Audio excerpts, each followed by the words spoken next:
Vamos a presentar a nuestro siguiente invitado, Manuel Aguilera. Él es vicepresidente de noticias de Canela News. Está conectado con nosotros por la vía digital, precisamente para, Manuel, conversar contigo sobre una preocupación que desde el sur de Florida compartimos con integrantes de la bella y nutrida comunidad de Cuba, porque en su tierra natal pareciera que hay una preocupación en incremento y es la poca población joven que persiste en la isla, porque continúa la salida de muchas personas provenientes de Cuba que mm, han desafiado sin duda los obstáculos que existen para lograr llegar a otro país y deciden marcharse, y que la esperanza de permanecer allí en esa bella isla cada vez es menor.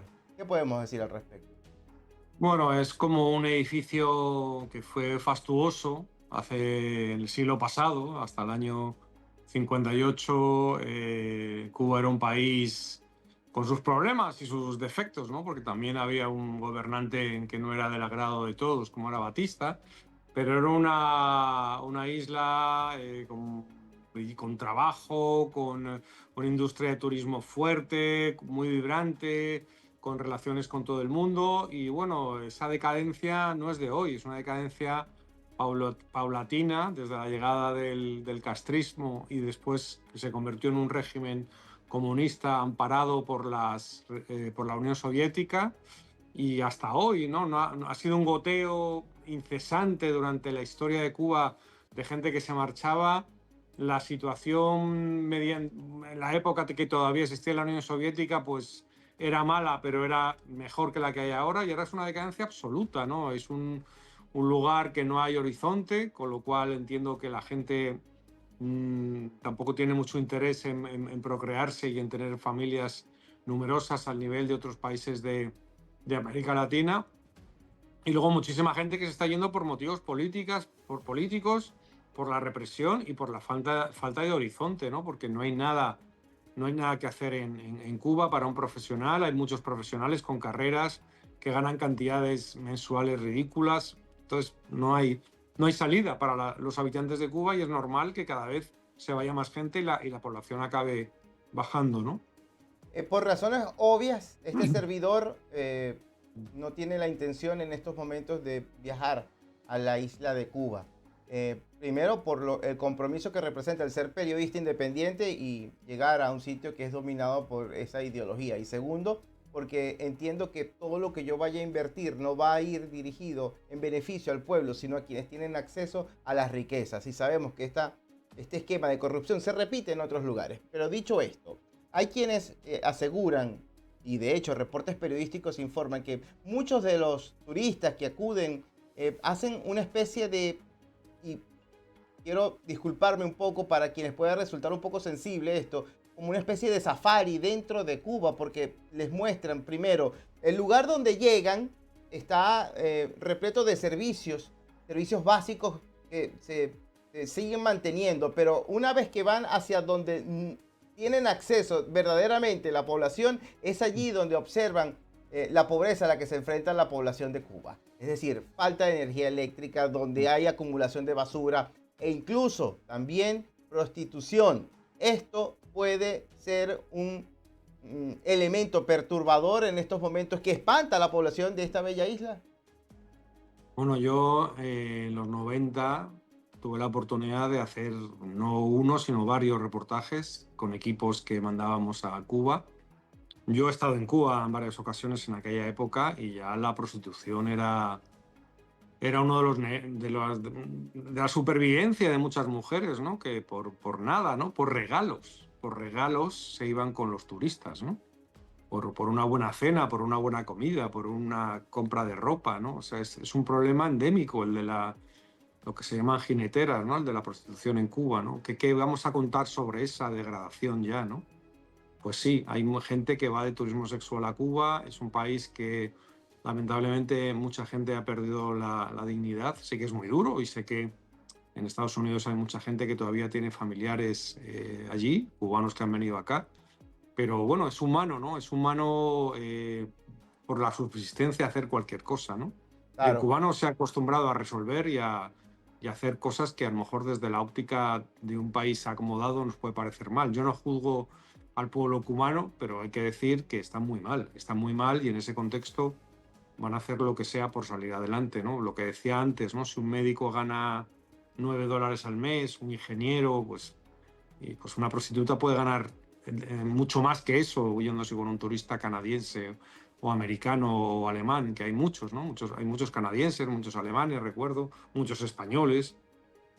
Sí, Había Manuel, aviones y llenos de no gente que quiero, iba para allá. claro, y no quiero cuestionar a la población de Cuba en este caso, no quiero que se malentienda. Quizás cuestiono a quien favorece a este tipo de esquema, porque sabemos que hay intereses también que puedan, desde fuera de Cuba, hacer llegar personas que están interesadas en este tipo de destino. Pero volviendo al origen del problema en Cuba, es este gobierno, el gobierno que en estos momentos, incluso lo hemos visto como clama por un llamado a la comunidad internacional para que exista justicia en Medio Oriente y que cese el fuego sobre Irán. En este caso, ¿cómo puede un violador de derechos humanos pedir y tener este descaro de hacerlo? Miguel Díaz-Canel fue lo que pidió a través de sus redes sociales este mensaje. Manuel, Bueno, esto es yo creo que deplorable. la gran diferencia con el principio de la revolución o con los años 90 del siglo pasado, cuando yo estuve en Cuba, o cuando esos reportajes, la gran diferencia con el 2025 es que ahora ya, no se le, aunque sea una isla, ya no es una isla tan cerrada al mundo como lo fue, ¿no?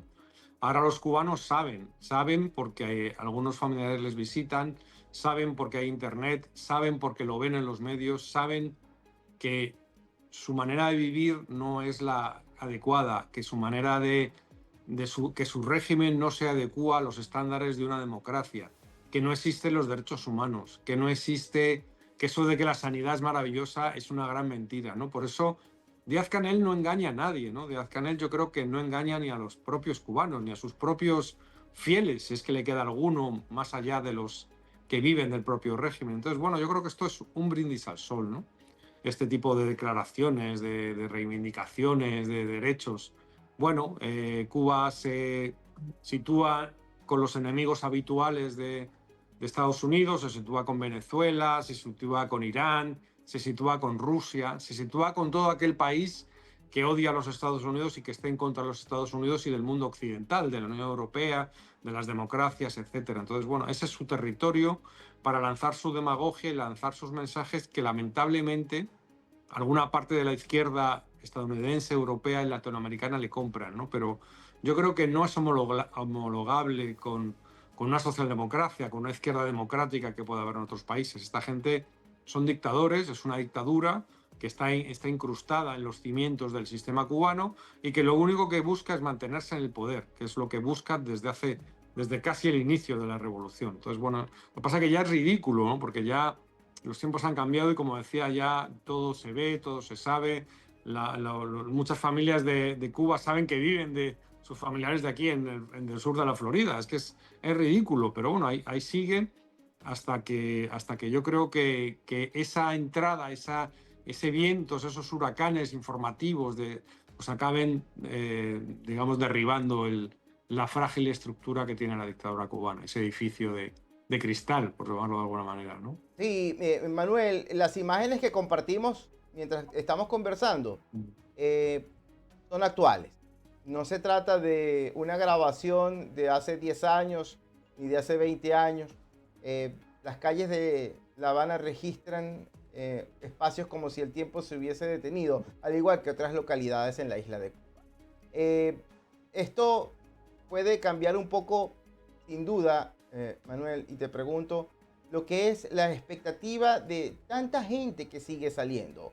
Eh, Tengo amigos cuyos familiares, padre, madre, incluso algunos de ellos no pueden salir por estatus migratorio.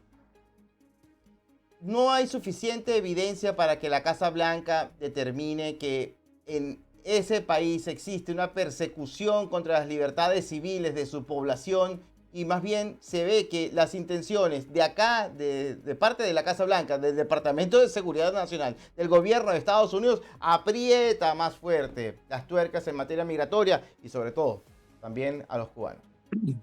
Hombre, es muy lamentable que el tema del paro humanitario se haya visto en problemas. Es lamentable que Estados Unidos, digamos, dé la espalda a estos pueblos de América Latina y de otras partes del mundo que están sufriendo una dictadura. Y dentro de América Latina creo que Cuba, Nicaragua, Venezuela deberían tener un estatus especial y debería Estados Unidos seguir ejerciendo esa responsabilidad de ayudarles. Porque también tengo que decir que los cubanos que han venido a este país han hecho mucho por Estados Unidos. Creo que los cubanos, por centrarnos en la comunidad de la que estamos hablando hoy, creo que no se les puede echar nada en cara. Aquí lo que han hecho en el sur de la Florida es encomiable. Han venido a trabajar, han venido con lo opuesto, han luchado, han salido adelante, han amado este país, aman este país. Los cubanos americanos que han venido de la isla huyendo del comunismo aman este país. Muchos de ellos apoyan a este presidente, han votado por este presidente. Por eso, para mí es muy sorprendente que ahora se le dé la espalda no a los que son ciudadanos ya, sino a los familiares de muchos de esos ciudadanos. Y me sorprende todavía más la pasividad de los congresistas Díaz Balart, Carlos Jiménez y María Elvira Salazar, los tres de origen de familias cubanas, que no tengan la sensibilidad no de estar con paños calientes con lo que diga Trump, sino plantarse, ponerse al frente de su comunidad y decirle a Trump: en muchas cosas te apoyo porque eres mi líder.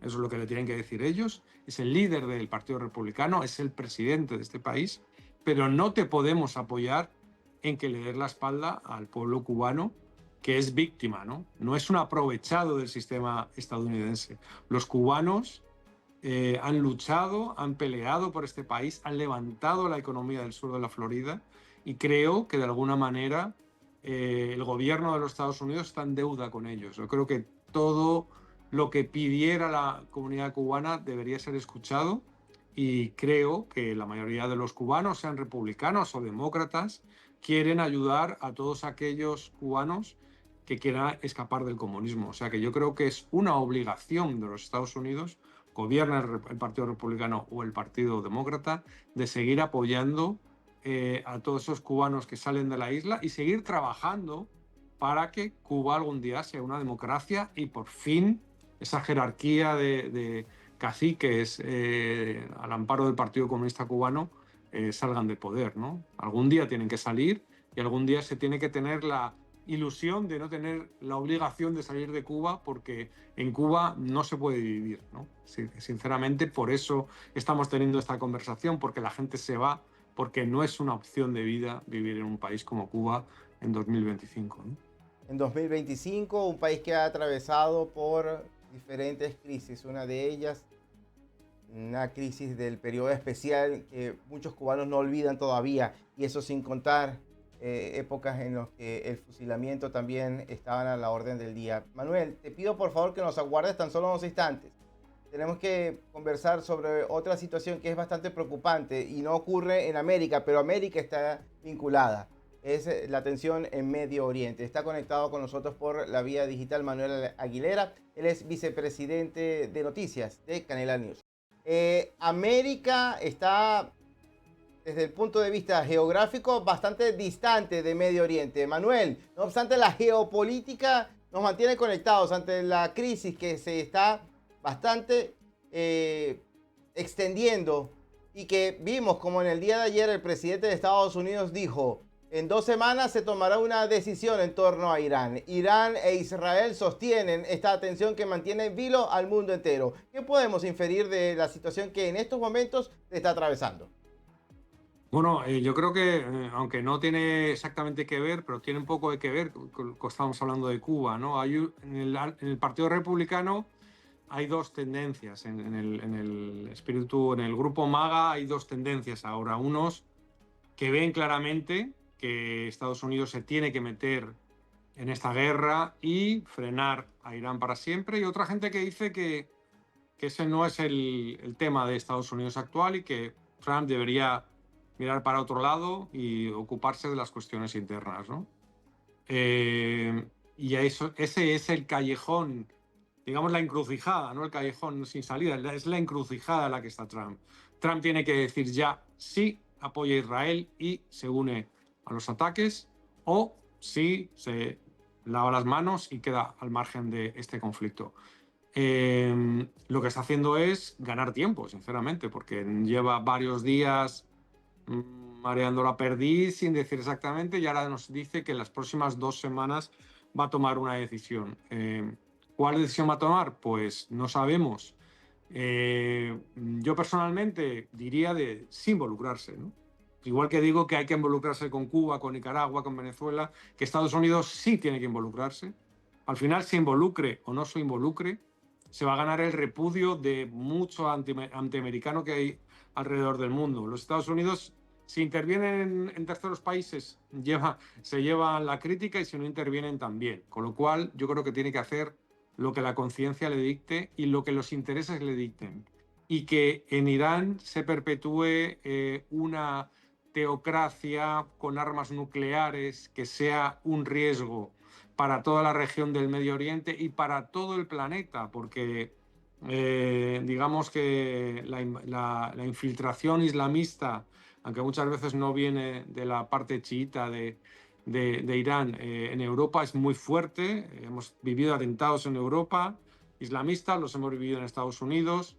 Son enemigos del mundo libre. El islamismo radical es enemigo de las democracias, es enemigo de los occidentales, y tenemos que ser muy fuertes y muy exigirles la destrucción de todas esas plantas nucleares donde se pueden fabricar armas.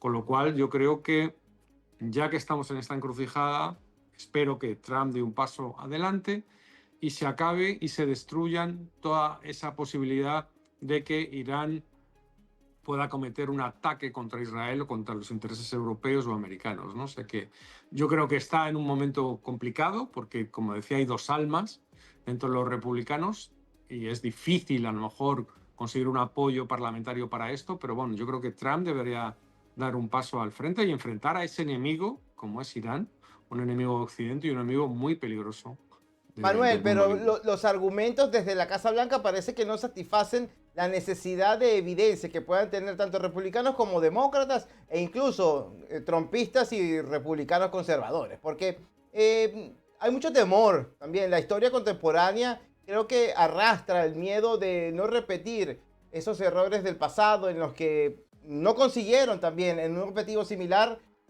armas nucleares. No quieren que Estados Unidos nuevamente se ha clasificado en la historia con un gran error de por sí.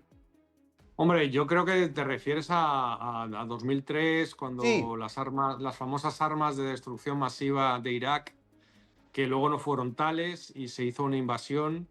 Eh, Se tenía que haber hecho esa invasión cuando Irak invadió Kuwait. George Bush padre no acabó su trabajo. Lo acabó su hijo, pero lo acabó bajo la mentira de que existían esas armas de destrucción masiva, o bajo la no comprobación, que luego no se comprobó, que luego parece ser que no existían, ¿no? Bueno, aquí hay un aliado que es Israel, ¿no? Israel está diciendo que sí existen los servicios secretos israelíes, otra cosa no, pero efectivos y correctos suelen ser. Insisto que Irán es un enemigo nada desdeñable. En cualquier caso, sea ataque o no sea ataque, la postura de Estados Unidos no puede ser no alineada, independiente, blanda, como quieras llamarle. Se tiene que alinear con Israel y tiene que promover bueno, que no solo este régimen no utilice armas nucleares, sino promover que ese régimen cambie. O sea, lo ideal sería que Irán pudiera volver a unos índices de libertad por lo menos como los que tenía el año 79 con el Shah de Persia, que era una cultura mucho más abierta en la que las mujeres vestidas con minifalda paseaban por la calle, y hoy en día pasear en Teherán, en Irán, pasa lo que pasa con las mujeres, con los homosexuales, con el que piensa distinto. O sea, Irán es una teocracia peligrosa que contamina a toda la región y que es un peligro para todo Occidente. Y así debería ser valorado y así deberían ser las actuaciones de los Estados Unidos. No creo que una administración demócrata o republicana deba mirar a otro lado ante enemigos como Irán, perdón, o como Cuba o como Venezuela. Insisto, Estados Unidos no puede mirarse solo al ombligo, porque al final no mirar hacia esos enemigos va a suponer que cuando vinieron a por mí, como decía el dicho de Bertolt Brecht, era demasiado tarde. Si tú no te adelantas, puede ser que alguno de esos enemigos en algún momento vaya por ti, por tu propia dejación de funciones y de vigilancia, ¿no? Manuel, precisamente sobre esas vinculaciones, Venezuela-Cuba era el apunte que quería pedirte, lo mencionaste y no queda nada por discutir. Muchísimas gracias, Manuel, gracias por el tiempo. Saludos en casa, por favor, un gran abrazo. Muchas gracias, hasta cuando queráis. Seguro que sí. Conversábamos con Manuel Aguilera, él es vicepresidente de noticias de Canela News. Está conectado con nosotros por la vía digital.